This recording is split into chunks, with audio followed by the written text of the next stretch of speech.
اللهم صل على محمد وآل محمد.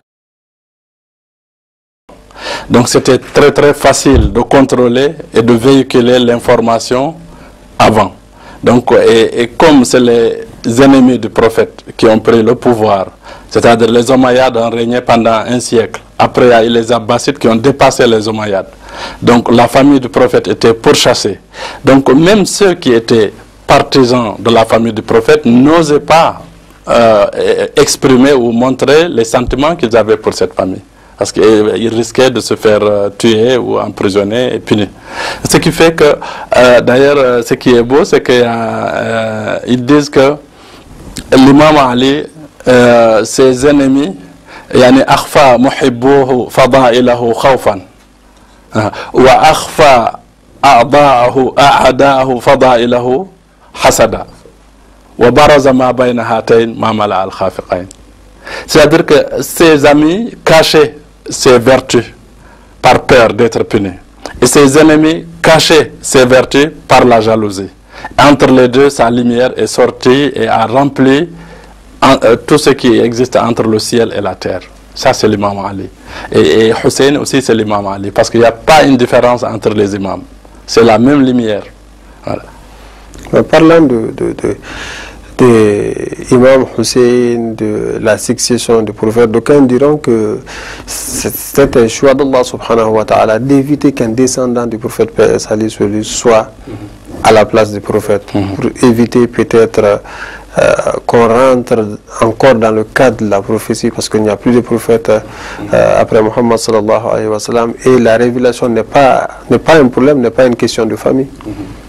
Ça, en réalité, les gens le disent, mais l'histoire nous montre, et le Coran nous montre, que tous les prophètes que Dieu a envoyés, il a toujours choisi dans leur famille, dans leurs successeurs.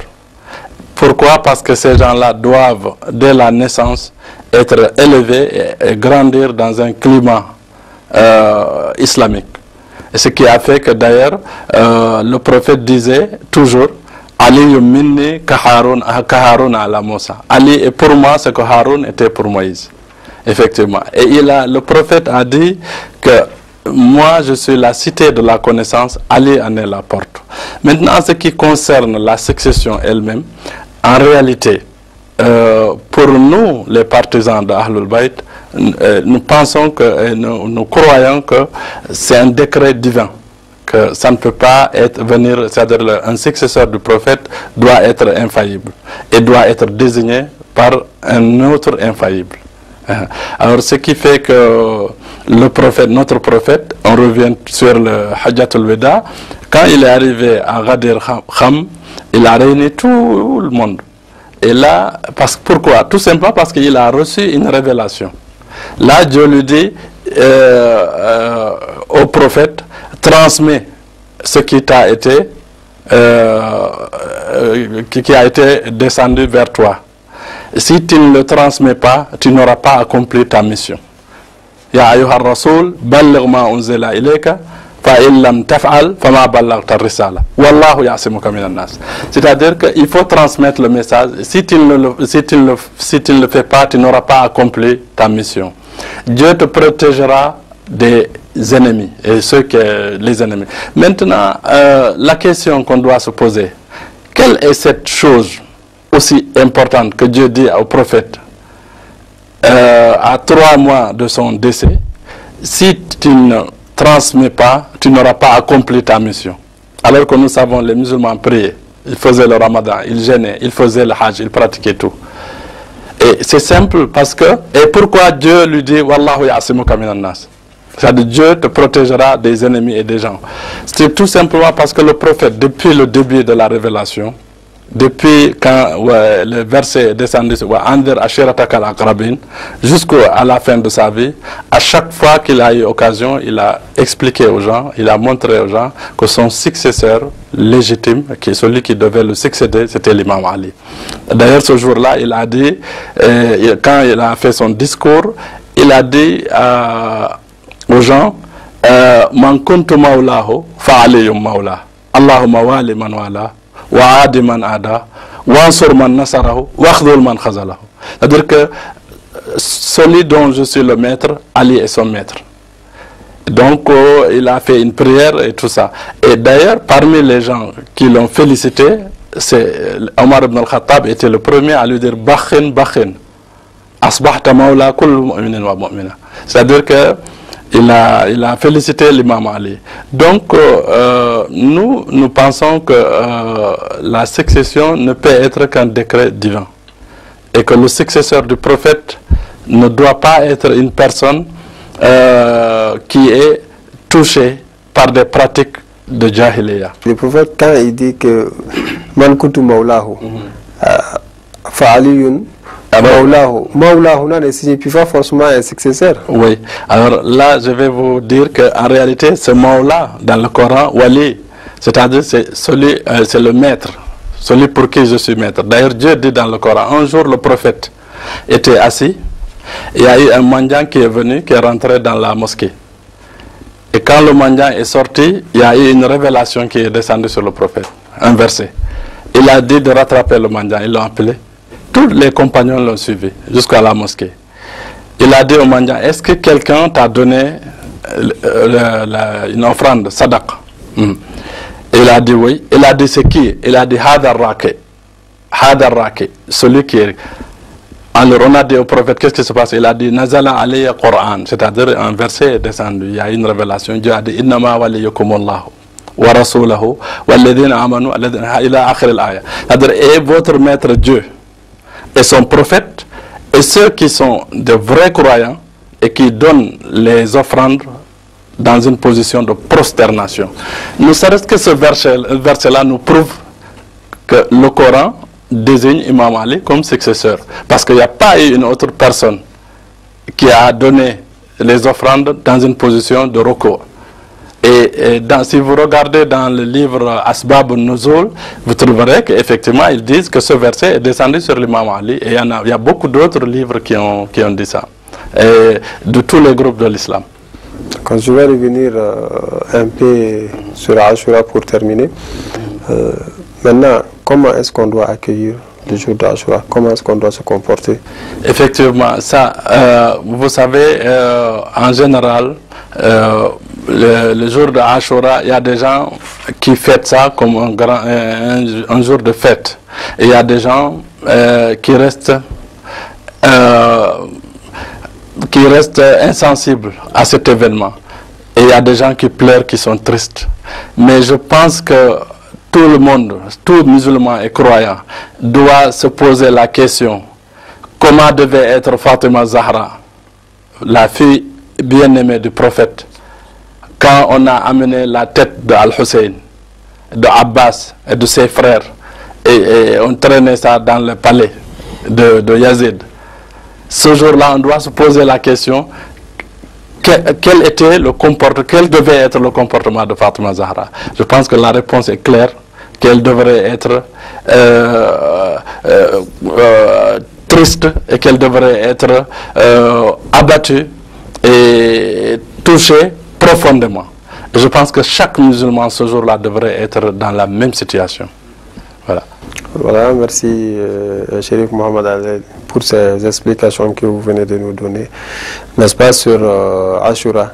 Et j'espère que nous aurons l'occasion de se retrouver dans une autre émission, Inch'Allah. Inch'Allah, merci beaucoup. Voilà, fidèles téléspectateurs de Africa, la chaîne du continent, ici se termine notre émission d'aujourd'hui. Je vous donne rendez-vous la semaine prochaine, Inch'Allah. Wassalamu alaikum wa rahmatullahi ta'ala wa barakatuh. الله نور السماوات والأرض مثل نوره كمشكاة فيها مصباح المصباح في زجاجة الزجاجة كأنها كوكب دري يوقد من شجرة مباركة زيتونة لا شرقية ولا غربية يكاد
sous le rythme de l'orchestre Firqatu Tawfiwa Asbarra qu'ont été accueillis les participants à cette conférence internationale annuelle de Dakar sur Ashura.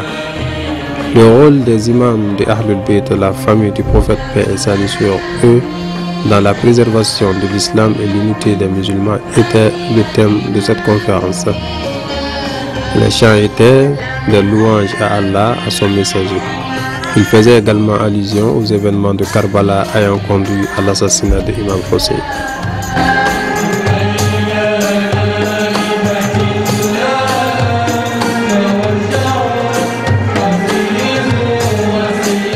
يا أيها الذين آمنوا لا ترفعوا أصواتكم فوق صوت النبي ولا تجهروا له بالقول كجهر بعضكم لبعض أن تحبط أعمالكم وأنتم لا تشعرون إن الذين يغضون أصواتهم عند رسول الله أولئك الذين امتحن الله قلوبهم للتقوى لهم مغفرة وأجر عظيم صدق الله العلي الأكبر والرسول الأعظم. La cérémonie a commencé par la lecture de quelques versets du Saint-Coran par Chérif Ibn Omar Haydara. Le tour était ensuite au Chérif Mohamed Saïd de prononcer le discours d'ouverture. Dans son adresse, l'aîné de la famille du guide spirituel a salué les délégations étrangères avant de remercier le président de la République et le gouvernement sénégalais pour leur soutien à la promotion de l'islam. Pour faire face aux épreuves, les musulmans doivent dissiper les malentendus, a-t-il rappelé, avant de mettre le souhait que cette conférence soit une réussite. D'autres intervenants se sont tour à tour succédés sur le podium. Premier à prendre la parole, Chérif Habib Haïdara a présenté au nom de la famille du guide et à celui des participants ses condoléances suite au décès de Serigne Saliou Mbacké, Khalife général des Mourides. Nous vous adressons également, chers invités, peuple du Sénégal et représentants de toutes les confréries, sans oublier aucune, toutes les prières des circonstances. Nous saisissons également cette occasion pour renouveler nos condoléances les plus attristées à la famille de Serigne Saliou Mbacké et toute la famille de Cheikh Ahmed Bamba. Nous saluons le nouveau Khalife général Mohamed Lamine Bara Mbacké et prions pour lui. Avant de laisser la place aux personnalités qui, tour à tour, vont venir se succéder à cette tribune, chers invités, toujours au nom de Chérif Mohamed Ali Haïdara et les membres de Mousdahir International, ainsi qu'au nom de toute la famille de Chérif Al-Hassan Haïdara de Dar al-Hijra, nous remercions le président de la République et son gouvernement et nous prions pour lui, pour tous les projets qu'il a initialisés et qu'il a entamés pour le bien-être des Sénégalais. Nous remercions son Excellence, l'ambassadeur de l'Iran, ainsi que toutes les autorités sénégalaises ici présentes. Nous remercions également l'ensemble des croyantes et des croyantes ici présents. Wassalamu alaikum wa rahmatullahi ta'ala wa barakatuhu. أشورا أشارا ألم البرق في الظلم نارا أم الأحزان في الأحشاء تلاشت وأودر بعد وقعتها فقارا أصائقة تهز بأرض طف وهزت الشمس مغربها ذكارا أما جزرتم لأهل البيت بشرا لمن قد يدعي دينا وقارا إذا الظلم قد اتخذوا عيدا فنحن اليوم نندب عيارا وحقك يا حسين فلست أدري وحقك يا حسين فلست أدري أليلا سرت أبكي أم نهارا. Le fait marquant de cette conférence, c'est la présence de l'ambassadeur des États-Unis avec celui de l'Iran. Tous deux ont répondu à l'invitation du shérif comme pour dire que l'islam peut être un facteur de rapprochement. La conférence a également enregistré des témoignages. Abdoulaye Diaw a pris la parole au nom des habitants de Darou Hijra Fouladou, village natal du guide spirituel Mohamed Ali, pour magnifier les relations de Mousdahir et de son fondateur, Chérif Mohamed Ali, avec la population de Fouladou Darou Hijra. Il a salué ce soutien inlassable du guide tendant à promouvoir la santé, l'éducation et l'autosuffisance alimentaire dans leur région. Quant à Youssouf Baldé, il a parlé du séjour historique de Chérif Mohamed Ali en Suède et les bons rapports qu'il entretient avec les autorités de ce pays, ce qui lui a permis de donner un élan à l'islam en Suède. Pierre Bayou de la France, Cheikh Ahmed Yahya de la Mauritanie ont tous les deux salué l'organisation de cette conférence. De son vivant, le prophète et sa famille ont été victimes de beaucoup d'adversités et cela continue de nos jours, ont-ils tous les deux rappelé. C'est pourquoi ils ont conclu cette conférence à sa raison d'être.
L'intervention tant attendue de la journée était celle de l'historien Alou Badian. Il a fait l'historique des événements qui ont conduit à l'assassinat d'Imam Hussein.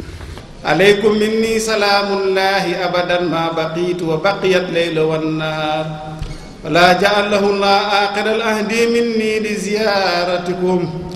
السلام على الحسين وعلى علي بن الحسين وعلى أولاد الحسين وعلى أصحاب الحسين ولعنة الله دائما أبدا